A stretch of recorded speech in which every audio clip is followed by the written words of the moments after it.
But बड़ी dangerous team है पाकिस्तान।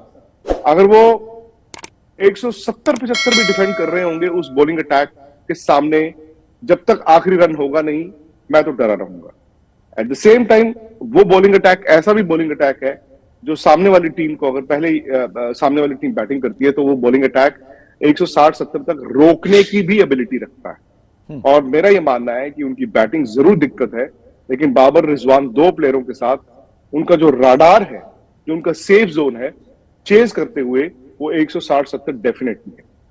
निखिल, लेकिन हकीकत यह है कि पाकिस्तान, आई थिंक जो इंडिया जो पिछले साल वर्ल्ड कप के एक मैच में हारा है राजीव उनसे, एक मैच मुझे लगता है पाकिस्तान के लिए वो एक टर्निंग पॉइंट था। ना सिर्फ इंडिया पाकिस्तान, बल्कि पाकिस्तान के लिए भी। I think that was a turning point. Semifinal में हार गए, no doubt about that, but उन्होंने उस, कहते हैं ना, मंकी ऑफ देयर बैक, उन्होंने कहा छोड़ो यार, अब इंडिया को तो हरा सकते हैं। तो एशिया कप में उन्होंने आपको करके दिखाया।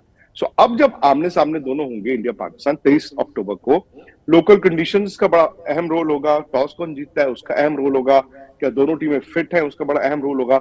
लेकिन अगर आप मुझे आमने सामने रख के दिखा रहे, आमने सामने, फिलहाल मैं कहूंगा इंडिया की बैटिंग और उधर से पाकिस्तान की बॉलिंग। पाकिस्तान के पास दो बैट्समैन है, रिजवान और बाबर। इंडिया इन दोनों को आउट कर देता है। शायद उनके मिडिल ऑर्डर में वो तजुर्बा नहीं है, अभी वो एक्सपर्टाइज नहीं है, अभी वो फॉर्म नहीं है कि वो आपको निकाल कर दे।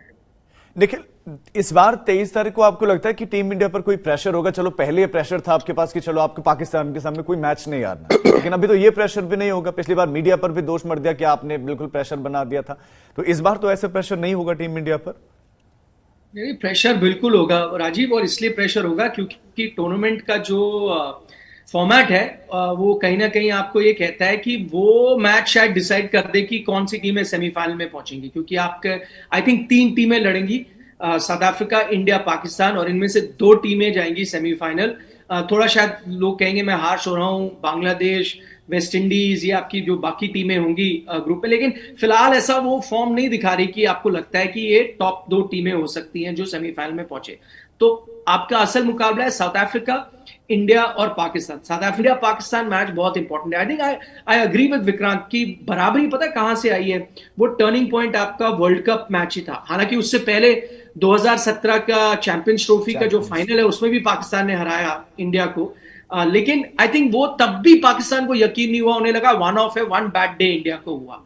अब आई थिंक वो मानते हैं कि मैच जो है वो बराबरी की टक्कर है। जब पाकिस्तान भी उतरता है तो शायद अंडर कॉन्फिडेंट होके नहीं उतरता कि पहले से ही आप मान ले कि मतलब मुझे याद आता है 2015 वर्ल्ड कप में मैं और विक्रांत दोनों वहां ऑस्ट्रेलिया में थे, और ठीक है एक्साइटमेंट जरूर थी इंडिया पाकिस्तान की, लेकिन अगर आप लोगों से भी बात करें, चाहे पाकिस्तानी फैन हो कुछ भी, ये मान लिया गया था कि इंडिया फेवरेट है, कोई मुश्किल, लेकिन बराबरी की ये लड़ाई है। दूसरा, दोनों टीमों में एक कमजोरी है, बाकी चीजें आपने कवर कर ली है, दोनों टीमें अच्छी लग रही हैं। दोनों में एक कमजोरी है, अगर आपकी डेथ बॉलिंग कमजोरी है, उनका मिडिल ऑर्डर कमजोर है।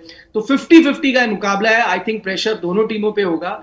और 2 दिन पहले ही ना, जब आप फैन से बात करने लगते हो, जब एज अ जर्नलिस्ट आप प्रेशर फील करने लगते हो, क्योंकि जो आपको मिलता है टैक्सी ड्राइवर से लेके होटल का स्टाफ से लेके सब वही बात करता है, मैच में क्या होगा क्या होगा, फैन सब बात करते हैं।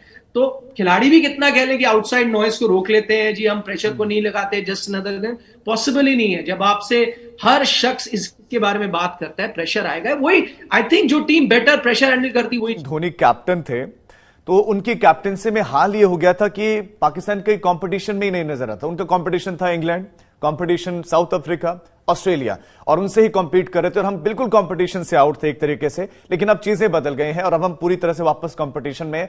अब मैच होता है तो लगता है कि अच्छा वन साइडेड नहीं होगा। नहीं, ये बड़ी बात है शाहिद अफरीदी का ये मानना। रमीज राजा ने भी उस दिन ये कहा, ये बड़ी बात है उनका ये कहना कि भाई पहले तो हम कंपटीशन में नहीं होते। और रमीज राजा और शाहिद अफरीदी जब क्रिकेट खेलते थे, रमीज तो स्पेशली उस काफी पुराने हैं, वो दौर था जब पाकिस्तान इंडिया को कंपटीशन में मानता नहीं था। ये भी एक दौर था।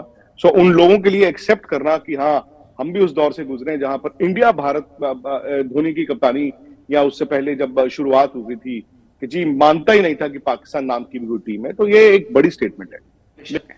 विक्रांत, टीम इंडिया तो इसके लिए इसमें माहिर थी। वर्ल्ड कप के मैचेस में टीम इंडिया आसानी से पहले प्रेशर हैंडल करती थी। अभी बायलिटरल में तो आपका कोई कंपटीशन में ही नहीं लगता, ऐसा लगता है कि आप बेहतरीन और इसी कमजोर बॉलिंग अटैक के साथ आप जीत जाते हैं मैचेस। लेकिन आप वहीं जब वर्ल्ड कप खेल रहे होते हैं, दूसरी कोई जिसमें अन्य टीमें भी होते हैं, तो वहां पर आप थोड़े से कमजोर हो जाते हैं। वहां पर क्या हो जाता है टीम इंडिया को? ये समझ नहीं आया कि ये क्या साइंस है, क्योंकि क्रिकेट मैच ही है। बाकी मुल्क भी देखिए, वो आईसीसी टूर्नामेंट्स हारते भी हैं, जीतते भी हैं, बायलैटरल हारते हैं, बायलैटरल भी जीते हैं। लेकिन ये आपकी बात सही है कि बायलैटरल क्रिकेट में भारत के दूर दूर तक सामने कोई नहीं है। बट द मोमेंट आप आईसीसी में एक क्रंच गेम में जाते हैं, मस्ट विन गेम में जाते हैं, तो आप हार जाते हैं। और आई थिंक आप 2013 के बाद चैंपियंस ट्रॉफी, मतलब जो हम जीत के आए थे, उसके बाद 15 वर्ल्ड कप का आप सेमीफाइनल निकालें, आप 2014 वर्ल्ड टी20 का फाइनल निकालें, 2016 वर्ल्ड टी20 का सेमीफाइनल निकालें, चैंपियंस ट्रॉफी का फाइनल निकालें, 19 वर्ल्ड कप का सेमीफाइनल निकालें, सो ऑन सो फोर्थ। आप एक कॉमन चीज देखेंगे, आप कॉमन चीज देखेंगे कि उन दिनों में आपकी बैटिंग का कोलैप्स हुआ है। आप कह सकते हैं, आप मेंटल कंडीशनिंग कह सकते हैं, कुछ तो ऐसा है, कुछ तो ऐसा है कि उनके जहन में वो बड़ा मैच आता है, और बड़े मैच में आप एक बिल्डअप बना लेते हैं। क्या आप जो कपिल पाजी कह रहे हैं, क्या ऐसा तो नहीं कि वाकई आप वो